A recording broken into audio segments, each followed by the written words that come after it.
Okay, so you've decided to buy a home. Now what? The first step is actually to get in contact with a mortgage lender first. That way, they're going to be able to help prepare you for the whole financial aspect of buying a home.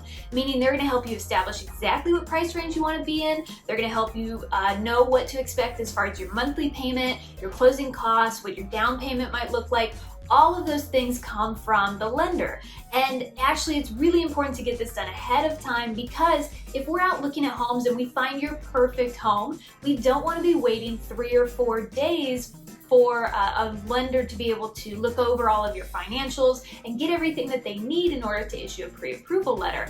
In that time, lots of things can happen. We may have seen the perfect home. It might be out of your price range once you talk to a lender, or maybe someone else put in an offer because we weren't ready. So in order to avoid all of that heartache, we definitely want to go the route of getting a pre-approval first before seeing any homes. Now, when it comes to choosing a mortgage lender, you definitely want to take a little bit of time to make sure that you're choosing the right one for you.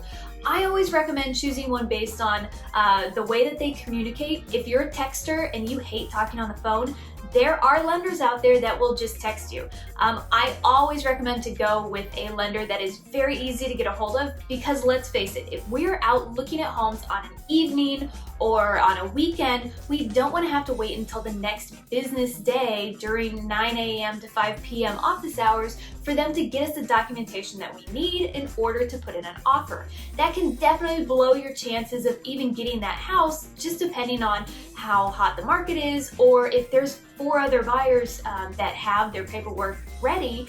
We don't want to miss out on the opportunity of getting that home for you because we're waiting on the lender. So if you are not sure which lender to use, just let me know. I have a couple that I highly recommend that I've worked with before, and they all fit in those categories of being very easy to get a hold of. They text and they're responsive. So just make sure that when you're choosing your lender, you're keeping those things in mind. But of course, if you have a lender that you want to use, you have a friend, a cousin, someone that you already have in mind to use, you are welcome to use any lender that you'd like. But again, if you need some recommendations, just let me know and I'm happy to get you guys together.